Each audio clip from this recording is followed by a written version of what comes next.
이름과 할례라는 제목으로 하나님 말씀 전하겠습니다. 옛날 아파트 이름들이 굉장히 단순했다죠. 옛날 아파트 이름은 현대아파트, 또 삼성 아파트, 롯데 아파트 이렇게 단순한데 언제부턴가 아파트 이름이 굉장히 복잡하게 변했다고 합니다. 우리 장수지역만 해도 타워 팰리스고요.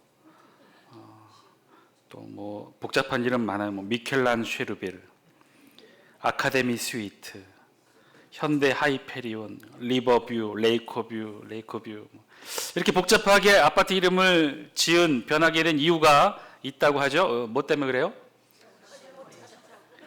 시골에 사는 시어머니가 서울에 사는 아들 집 잘 못 찾도록, 쉽게 못 찾도록 며느리들을 위한 특별한 아파트 회사의 배려라고 했답니다. 그런데 요즘 최근 들어 다시 아파트 이름이 다시 쉬운 이름으로 바뀌어가고 있대요. 그 이유가 뭔지 아십니까? 이름을 어렵게 만들어 놨더니 시어머니들이 시누이 손을 잡고 올라오기 때문에 더 쉬운 이름으로 바꾸기 시작했다고 합니다.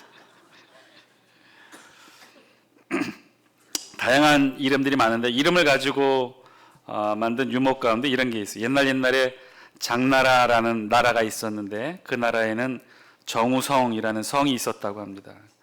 그런데 그 성은 아무나 함부로 들어가지 못했다고 하는데 그 성에 꼭 들어가려면 표가 있어야 되는데 반드시 차임표라는 표를 사야 들어갈 수 있다고 합니다. 차임표를 입구에서 내밀고 성에 들어가면 돌이 하나 보이는데 그 돌의 이름이 바로 유재석. 돌 옆에는 맑은 물이 흐르고 있는데 그 물 이름이 하리수.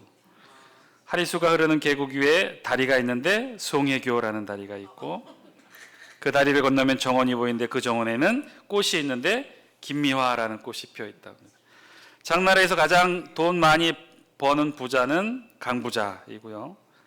정우성 옆에 도시가 하나 있는데 그곳 도시의 이름은 이다도시라고 합니다. 도시의 들판에는 소 한 마리가 있는데 그 소의 이름은 이민우라는 소가 있대요. 정우성이라는 성에는 전쟁이 일어날 것에 우려해 새로운 신무기를 개발했는데 그 무기를 장동건이라고 했다고 합니다. 장동건, 총이라는 얘기죠. 자, 여러분 이름이라는 게 어떤 뜻일까요? 이름은 어떤 것이 이름일까요? 사전적 정의로는 이름이라고 하는 뜻의 사전적 정의는 다른 것과 구별하기 위하여 사물, 단체, 현상 따위에 붙여서 이르는 말, 이것이 이름이라는 거예요. 이름. 이것이 이름에 대한 통칭이고요. 사람에게 적용하면 이름의 뜻은 그렇죠. 사람의 성 아래에 붙여서 다른 사람과 구별하여 이르는 말, 구별하여 부르는 말이 이름이라는 거예요. 자, 여러분 두 가지 이름에 대한 사전적 정의를 들으셨는데 이 공통점 발견하시나요? 어떤 공통점이 있나요? 이름이라고 하는 이 사전적 정의에는요 공통점이 하나 있는데 무엇이 공통점이냐? 사물, 단체, 현상 따위에 붙여서 부르는 말, 사람의 성 아래에 붙여 이르는 이름, 이 두 가지 정의 모두에 공통의 뜻이 담겨 있는데 그 뜻은 무엇이냐? 구별이라는 거예요. 구별. 이름은 왜 부르느냐? 왜 지어 부르느냐? 구별하기 위해서 부른다는 거예요. 구별하기 위해서. 구별하려고 사물들을 구별하고 사람들을 구별하기 위해 이름을 붙인다는 거예요. 이렇게 구별을 목적으로 이름을 붙이다 보니 특별한 특이한 이름들도 참 많이 있다고 해요. 한 신문기자가 우리나라에 있는 해괴하고도 또 기이한 이름들을 정리한 기사를 한번 낸 적이 있는데요. 이런 이름들도 있다고 해요. 강씨는 강남제비, 강도범, 강아지, 강한 힘, 경씨에는 경운기도 있다고 합니다. 고씨는 고드름도 있다고 하고요. 진짜로 이렇게 이름을 지을까요? 김씨에는 김둘리, 김만두, 김생선. 좀 심하다. 신씨에는 이런 이름도 있대요. 신호등, 신난다. 임자, 임신중, 정수기. 지자에는요, 지은이, 지자랑. 이런. 하시도 있나요? 하지만. 설마 이렇게 이름을 지을까? 여러분 생각하시겠지만 이것은요, 어떤 이름들이냐? 실제 이름이 지어진 이름이 아니라 개명 신청으로 들어온 국가기관에 신청 들어온 이름이라는 거예요. 나 이름을 이렇게 바꾸겠습니다라고 신청한 이름들이라는 거예요. 그래서 그 기자는 이 기사를 정리하면서 실제 특이한 이름으로 기사를 내고 싶었지만 개명 신청을 하고 개명이 확정되면 그 이후에는 그 개명된 이름을 공개할 수가 없다는 거예요. 신상정보 누설 때문에. 그래서 개명 신청된 이름만 기관에서 공개해 준다는 거예요. 그래서 그 이름들만 적어왔다는 것이죠. 그러니까 개명 전 이름이기는 하지만 너무 좀 특이한 이름들이 너무 많습니다. 개명이 법적으로 허용된 이후 많은 이들이 개명을 하고 있어요. 또 한편으로는 이렇게 이름을 지어도 되나 싶을 정도의 마음이 들기도 하는데요. 실제로 프랑스, 독일, 폴란드, 이 유럽에서는요, 아이들에게, 특별히 아이들에게 지어줄 수 있는 이름의 명단을 정해놓고 그 가운데서만 이름을 짓도록 하는 법이 제정되어 있다고 해요. 왜 그런지 아세요? 이상한 이름을, 아이들 같은 경우 이상한 이름들을 짓게 해서 스스로의 의지와 법으로는 개명할 수 없기 때문에 부모의 강제로 아이의 이름을 마음대로 짓게 되면 이 아이들이 사춘기 때 받는 그 정신적 스트레스, 고통 이런 것들 또한 아동폭력으로 보았던 거예요. 그래서 법으로 제정한 거죠. 이러이러한 이름들만 아이들 이름으로 지어라. 거짓말 같지만 진짜로 그렇다고 하네요. 심지어 스웨덴에서는요, 자녀에게 이상한 이름을 지어주는 것을 아예 법으로 금지하고 있다. 그래서 자녀 이름에 해당하는 이름으로 사용될 수 없는 금지어 명단이 있다는 거예요. 끝나려면 멀었는데 아직. 이름, 그것은요, 우리를 구별하는 어떤 중요한 수단이고 그것으로 우리가 불려지고 상징됨을 의미하게 됩니다. 우리가 구별된다는 거예요. 그래서 질문이 있어요. 자, 이름은요, 구별이 목적이라는 거예요. 다른 사람들과 구별되는 것이 목적인데, 그러면 이름으로 구별되어서 어떻게 한다는 것이죠? 그러니까 우리는 왜 구별되어야 합니까? 똑같으면 안 되나요? 왜 같으면 안 되고 구별되어 불려져야 되는 것일까요? 구별되어야 하는 이유, 나 이성윤 목사, 또 황원임 목사, 장신영 목사 이렇게 다르게 불려야 되는 이유가 있을까요? 목사면 다 같은 목사지 뭐 그 가운데서 굳이 이름으로 또 구별하고 직책으로 구별하고 이렇게 구별하는 이유가 무엇일까? 구별하고 구별되어지는 것, 그 이유는요 간단합니다. 어떤 이유 때문인가요? 우리가 서로 다르기 때문이라는, 같지 않기 때문에 구별한다는 거예요. 구별되어 불리는 당연한 이유는요, 우리가 서로 같지 않기 때문에 그렇다는 거예요. 자, 오늘 본문에 우리가 함께 읽은 본문에도 그 주제는 이름입니다. 어떤 이름이냐? 아브라함에서 아브라함으로 이름을 바꾸고 또 할례를 받게 되는 그런 내용들이 오늘 본문에 기록이 되어 있어요. 우리 5절 말씀 우리 같이 한번 영상을 통해 읽어볼까요? 5절 말씀입니다. 시작. 이제 후로는 내 이름을 아브라함이라 하지 아니하고 아브라함이라 하리니 이는 내가 너를 여러 민족의 아버지가 되게 함이니라. 아멘. 오늘 본문의 주제, 아브라함의 이름을 아브라함에서 아브라함으로 개명했다는 거예요. 아브라함에서 아브라함으로. 그럼 누가 개명했느냐? 하나님이 개명하셨다는 거예요. 그 각자의 뜻은 어떠냐? 아부라는 뜻은요, 아부, 동일 혈통의 창설자나 서열이 높은 자를 가리킵니다. 아부 뜻은. 그럼 람은 무슨 뜻이냐? 람은 세우다, 일으키다 에서 파생돼서 높은, 강력한 이런 뜻이에요. 그러니까 아브람 하면 그 혈통, 그 가계의 혈통 안에서, 그 범위 안에서 가장 높은 사람을 지칭합니다. 그래서 그 가계의 창시자로 높고 강력한 자, 힘을 가진 존귀한 아버지라는 뜻을 갖게 되죠. 반면에 아브라함이라고 한다면 이 뜻은 무슨 뜻이냐? 라함의 뜻은요, 이 열국이라는 뜻이에요. 군중을 뜻하는 단어예요. 많은 사람들을 지칭한다는 거예요. 그래서 아브라함 하면요, 열국의 아버지, 많은 사람들의 아버지, 조금 더 확대하면 민족들의 아버지라는 뜻이 된다는 거예요. 그러니까 아브라함에서 아브라함으로 이름을 바꿨다는 것은 한 가계의 수장, 한 가계의 아버지에서 열국의 아버지, 만국의 아버지, 모든 사람들의 아버지로 그 이름의 뜻이 바뀌었다는 거예요. 그리고 그 이유에 대해서, 왜 하나님이 아브라함을 아브라함이라고 개명하신 이유에 대해서 구체적으로 6절부터 쭉 우리 성경이 설명하죠. 왜 이렇게 바뀌었느냐? 6절에 보니까 설명하고 있어요. 우리 같이 함께 읽겠습니다. 시작. 내가 너로 심히 번성하게 하리니 내가 내게서 민족들이 나게 하며 왕들이 내게로부터 나오리라. 아멘. 내가 너로 심히 번성하게 하리니, 번성하게 한다고 그랬어요. 번성하게.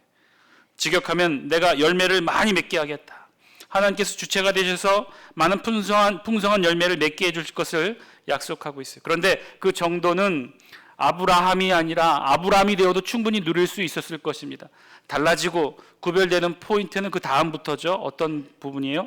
아브라함에서 아브라함으로 바뀌게 되면 어떻게 되느냐? 아브라함에서 아브라함으로 결정적으로 달라지게 되는 구별점은 무엇이냐? 뭐라고 그랬어요? 내가 내게서 민족들이 나게 하며 왕들이 내게로부터 나오리라. 아브라함과 아브라함의 차이가 바로 여기 있었던 거죠. 아브라함은 한 가게의 아버지, 한 가정의 수장이에요. 그러나 아브라함은 달랐다는 거예요.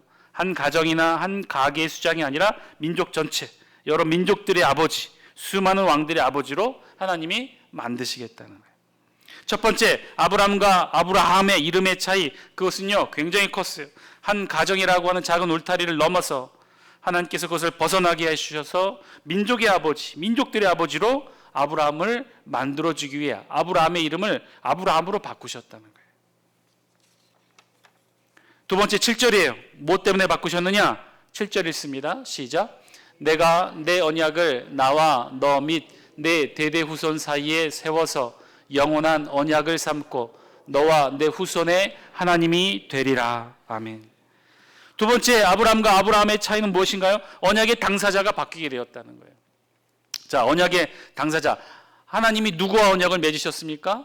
아브라함과 언약을 맺었어요. 아브라함과 언약을 맺었어요. 전에는 하나님이 아브라함과 사이에 언약을 맺으셨다면 이제는 그 이름을 바꾸어서 아브라함이 아니라 아브라함과 언약을 맺으면서 그 언약의 대성을 넓혔다는 거예요.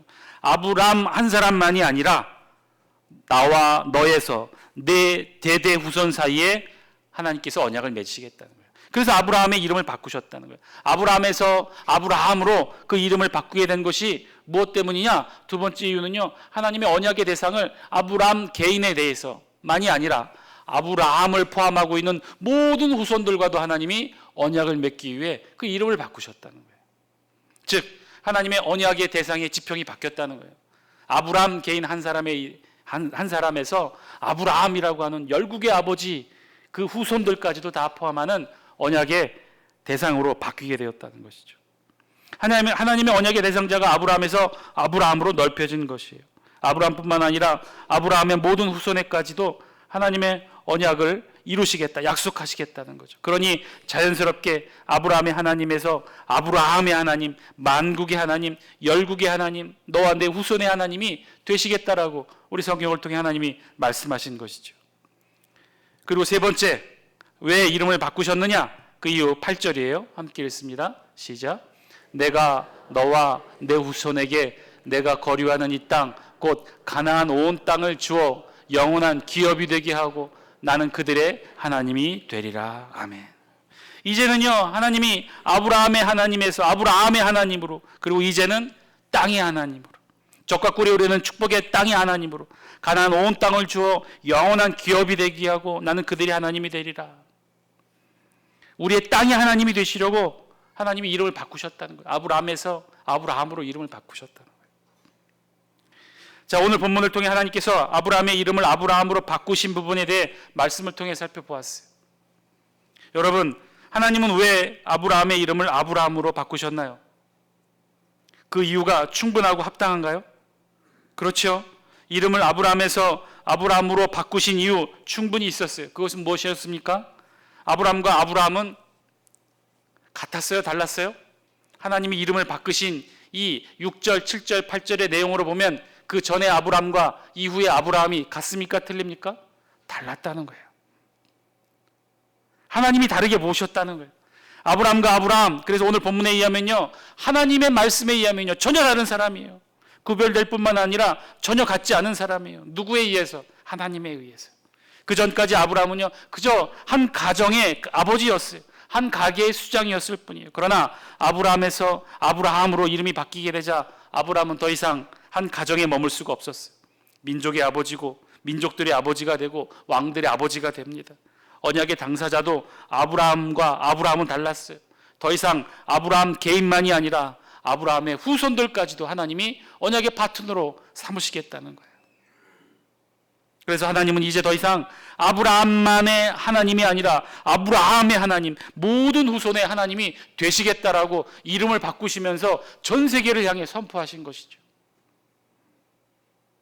그리고 이제는 아브라함의 하나님만이 아니라 또 적과 꿀이 흐르는 가나안 땅의 하나님이 되시겠다라고 하나님이 말씀하십니다. 아브라함에서 아브라함으로의 변화, 그것은 엄청난 변화였고요. 전혀 다른 사람이 되는 거예요. 그런데요, 그 놀라운 변화를 만드신 분, 그것은요, 아브라함 자신이 아니었어요. 아브라함을 아브라함으로 만드신 분은 오직 하나님에 의해서 그렇게 이루어지게 됩니다. 하나님이 그렇게 하신 것이죠. 아브라함을 아브라함으로 만드신 하나님, 그냥 이름만 바꾸신 것이 아니었어요. 이름과 더불어 사람 자체도 바꾸십니다. 언약을 넓히시고 땅의 성격을 바꾸시고 한 가정에서 민족들의 아버지로 그렇게 하나님의 뜻과 비전 속에 아브라함을 아브라함으로 하나님이 만들어 가셨다는 거예요. 사랑하는 장숙회 성도 여러분, 오늘 본문을 통해 저와 여러분들에게도 들려주신 하나님의 음성, 우리도 듣게 되기를 소망합니다. 단순히 이름만 바꾸신 것이 아니었어요. 아브라함에서 아브라함으로 그냥 이름만 바꾼 것이 아니었습니다. 사람 자체가 바뀌었어요. 하나님의 눈에 비춰진 사람 자체가 바뀌었다는 거예요. 여러분 어떠신가요? 여러분의 이름은 무엇인가요? 하나님은 아브라함을 아브라함으로 이름을 바꿔주셨는데 저와 여러분들은 어떤가요? 우리 하나님께서 저와 여러분들의 이름도 바꿔주시지 않았나요? 저와 여러분들에게도 이름을 바꿔주셨죠? 여러분 기억하십니까? 여러분 왼편에 명찰이 있다는 거 기억하셔요? 한번 만져보셔요. 그새 또 집에 두고 왔는지, 낡아서 떨어지진 않았는지 거기 한번 들여다보세요. 그리스도인 이상윤 이렇게 여러분 이름이 쓰여 있습니까? 한번 보셔요. 만절에도 보셔요. 혹시 알아요? 너무 오래돼가지고 이름이 다 떨어졌는지, 그 음각이 다 문드러졌는지. 그리스도인 이래야 되는데 그리스, 그리고 사라졌어 글씨가. 저와 여러분들도 하나님이 바꿔주셨어요. 세상 사람 이상윤에서 그리스도인 이상윤으로, 하나님의 자녀 이상윤으로, 천국 백성 이상윤으로 하나님이 바꿔주셨다는 거예요. 그래서 저와 여러분의 왼편 가슴에는 명찰이 있다는 거예요. 그리스도인 이상윤, 하나님의 자녀 이상윤, 천국 백성 이상윤. 하나님은요, 저와 여러분들의 이름도 바꿔주셨어요. 세상 사람 이상윤에서 그리스도인 이상윤으로, 천국 백성 이상윤으로, 하나님의 자녀 이상윤으로. 그러면요 여러분, 하나님이 이미 아주 오래전에 저와 여러분들의 이름을 바꿔주셨는데요, 그냥 이름만 바꿔주셨을까요? 그냥 이름만 바뀌었을까요? 우리 인생과 우리의 삶은 바꿔진 것이 없었을까요? 오늘 본문을 보니 아브라함에서 아브라함으로 바뀌었다고 했어요. 그냥 이름만 바꾼 것이 아니었다고 그랬죠. 인생이 바뀌었다고 그랬어요. 사람이 바뀌었다고 그랬어요. 축복의 내용이 바뀌었다고 그랬어요. 사람 자체가 변화됐다고 그랬어요. 그 놀라운 변화를 이루신 분이 하나님이셨다고 그랬어요. 그렇게 아브라함에서 아브라함으로 바꿔주셨다고 그랬어요. 그렇다면 저와 여러분의 이름도 하나님이 바꿔주셨는데, 세상 사람에서 하나님의 자녀로 그리스도인으로 바꿔주셨는데 그냥 이름만 바꿔줬겠습니까? 저와 여러분 인생이 바뀌지 않았을까요? 한 가정의 아버지에서, 한 가정의 어머니에서 저와 여러분들을 어떻게 바꿔주셨나요? 우리 후손의 아버지로, 믿음의 명가의 어머니로, 이 나라와 이 민족의 기도의 아버지, 전도의 어머니, 선교의 아들로 우리를 변화시켜 주시지 않았을까요? 우리를 향한 언약의 대상도, 우리하고만 맺었던 하나님의 언약이 이제는 어떻게 됐습니까? 우리의 자녀들과, 우리의 자녀들의 자녀들과 하나님의 언약을 맺어주고 계시지 않습니까? 그렇게 우리를 향한 하나님의 언약도 세워지고 바뀌어가고 그렇게 세워지고 있지 않습니까? 우리의 땅, 영적 가나안 땅, 우리 장수지역의 하나님으로 우리 후손들이 살아갈 적과 꿀이 흐르는 이 미래 비전의 땅으로 하나님이 우리를 그렇게 바꾸시고 변화시켜 나가고 있지 않습니까? 바뀌었어요. 저와 여러분들도 이미 바뀌었어요. 변화되었어요. 단순히 이름만 바뀐 것이 아니죠. 우리 삶의 내용도 바뀌었고 질 또한 바뀌었습니다. 우리 미래 또한 바뀌었다는 거예요. 이제 그렇게 달라진 저와 여러분들을 향해 하나님이 말씀하십니다. 무엇을 말씀하셔요? 다 함께 9절 말씀이에요. 9절 말씀 함께 읽습니다. 시작. 하나님이 또 아브라함에게 이르시되 그런즉 너는 내 언약을 지키고 내 후손도 대대로 지키라. 아멘. 그런즉 너는 내 언약을 지키라. 내 후손도 대대로 언약을 지키라. 하나님은요, 지금 아브라함에게 아브라함이라고 이름을 바꿔주시고는요, 그리고 명령하셔요. 무엇을 명령하시느냐? 이제는 언약을 지키라는 거예요.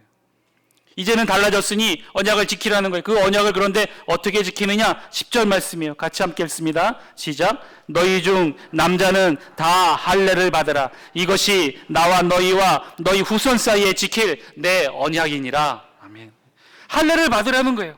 이 할례가 나와 너희 사이, 너희 후손 사이에 지킬 내 언약이라는 거예요. 여러분 잘 보셔야 돼요. 할례가 언약이라는 거예요.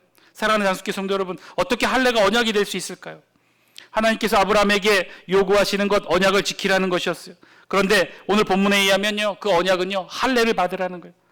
그리고 더 놀라운 사실, 할례를 받지 않으면 어떻게 된다고요? 14절 말씀이에요. 같이 함께 읽습니다. 시작. 할례를 받지 아니한 남자 곧 그 포피를 베지 아니한 자는 백성 중에서 끊어지리니 그가 내 언약을 배반하였음이니라. 뭐라고요? 언약을, 할례를 받지 않으면 어떻게 됐다고요? 언약을 배반하였다는 거예요. 지금 하나님은요, 아브라함에게 할례를 매개로 두고 이것이 행하면 언약을 지킨 것이고 이것을 받지 않으면 언약을 배반한 것이라고 말씀하고 있다는 거예요. 사랑하는 장수교 성도 여러분, 할례가 무엇일까요? 우리 몸에 흔적을 남기는 행위인데요, 지금 하나님은요, 그 자체를 언약으로 보고 계신 거예요. 오늘 저와 여러분들이 본문을 잘 보셔야 됩니다. 할례 그 자체가 언약이고 그것을 행하여 하나님과의 언약을 지키라고 하나님이 지금 아브라함에게, 이름을 바꾼 아브라함에게 첫 번째로 명령하고 계신 거예요. 할례는요, 이스라엘 백성들의 몸에 신체적 흔적을 남겨둔 것이죠. 그런데요, 그냥 흔적만 남긴 것이 아니라 하나님과의 언약의 흔적이라는 거예요. 그리고 심지어 하나님은요, 이 자체를 언약이라고 부르고 있어요. 그래서 할례를 받지 않으면 하나님과의 언약을 지키지 않은 것이고 하나님의 언약을 배반한 것이라고 말씀하고 있어요. 아브라함이 할례를 받은 나이가 99세였어요. 아브라함에게 표피를 베는 일, 쉬운 일이 아니었을 것입니다. 그런데 하나님은요, 지금 아브라함에게 요구하고 계신 거예요. 할례가 곧 언약이고 이것을 받아야 한다는 것이죠. 그래서 할례는요, 아브라함에게 할례는요, 이름이 바뀌고 인생이 바뀌고 삶이 바뀐 이후 아브라함에서 아브라함으로 바뀐 그가 행했던 첫 번째 이 세상과 구별된 행동이 바로 할례였다는 거예요. 아픔과 고통을 참으며 하나님의 말씀에 순종한 삶의 행동이, 그것이 아브라함에게 할례였다는 것이고, 그 아브라함에게 그 할례는 그래서 하나님에게 언약의 징표가 되었다는 거예요. 사랑하는 장수교 성도 여러분, 다시 우리 모습으로 돌아옵니다. 저와 여러분들은 어떤가요? 우리도 이름이 바뀌었는데, 우리 바뀐 이름, 그리스도인, 하나님의 자녀, 천국의 백성, 이 이름표 여러분 잘 붙어 있습니까? 이제 하나님이 그 이름표가 붙어 있는 저와 여러분들에게 요구하시는 것이 우리 본문을 통해 보니 우리에게도 있어요. 그것이 무엇인가요? 이 세상과 구별된 행위를 하라는 것이죠. 아브라함에게 그것이 할례였듯이 우리에게도 우리 마음의 할례, 신앙의 할례, 행위의 할례가 있어야 한다는 거예요. 세상과 구별된 행위의 징표, 그것이 우리에게 있어야 한다는 것이고, 그것이 곧 하나님에게는 언약의 징표가 된다는 거예요.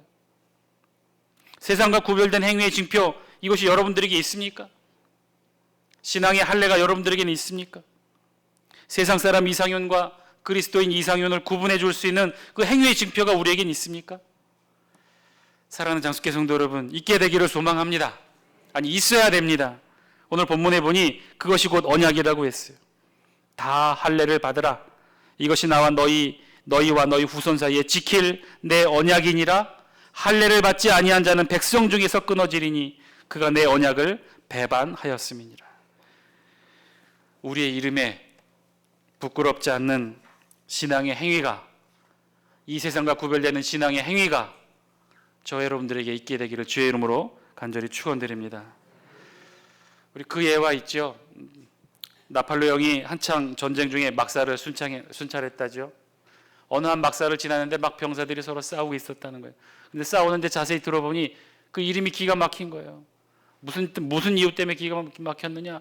이 나폴레옹 바보 같은 자식, 병신 같은 자식, 이름을 막 욕하고 있는 거예요. 나폴레옹이 듣다가 화가 났죠. 내가 이 부대의 장군인데, 제일 높은 사람인데 어떻게 내 이름을 욕하느냐? 막사에 들어가서 막 야단쳤어요. 근데 알고 보니 사정이 있었어요. 나폴레옹 장군과 이름이 똑같은 병사에 나폴레옹이 있었다는 것이죠. 그 막사에 있었어요. 그런데 이 나폴레옹 장군의 이름과 똑같은 나폴레옹 병사가 행위가 바르지 못했던 거예요. 거짓말하고 속이고 비겁하고, 그러니 막사에 있던 다른 병사들이 이 병사를 막 나무랬던 것이죠. 욕했던 거예요. 나폴레옹이 전후 사정을 다 듣고 나서 자신과 이름이 똑같은 병사를 불렀답니다. 그리고 그 앞에 앉히고 이렇게 말했다죠. 내 이름이 무엇이냐? 나폴레옹입니다. 내 이름을 바꾸든지 내 행위를 바꾸라. 사랑하는 장숙계 성도 여러분, 여러분의 이름이 무엇입니까? 그리스도인이고 하나님의 자녀고 천국 백성입니까? 언젠가 하나님이 여러분들에게 똑같이 묻지 않으실까요? 그에 걸맞는 행위의 삶으로 살아가든지 아니면 내 이름을 바꾸라. 내 이름을 바꾸라. 우리에게 걸맞는 그리스도인의 삶의 이름의 무게에 맞는 삶의 행위가 우리에게 있어야 한다는 것이죠. 아브라함은 99세에 할례라는 이름으로 그 행위를 행했어요. 지금 저와 여러분들에게 오늘 본문을 통해 하나님이 우리에게 말씀하십니다. 이 세상과 구별된 이름에 걸맞는, 하나님이 우리에게 주신 이름에 걸맞는 행위를 행하라. 신앙의 할례를 행하라. 이 세상과 구별된 믿음의 할례를 행하라. 그래서 저와 여러분들이 이 세상과 구별된 삶을 살아가라. 하나님 오늘 본문을 통해 저와 여러분들에게 말씀하십니다. 오늘 이 말씀 붙들고 저와 여러분들 함께 기도하기를 원합니다. 우리 이 시간 이 기도 제목 놓고 함께 기도하기를 원합니다.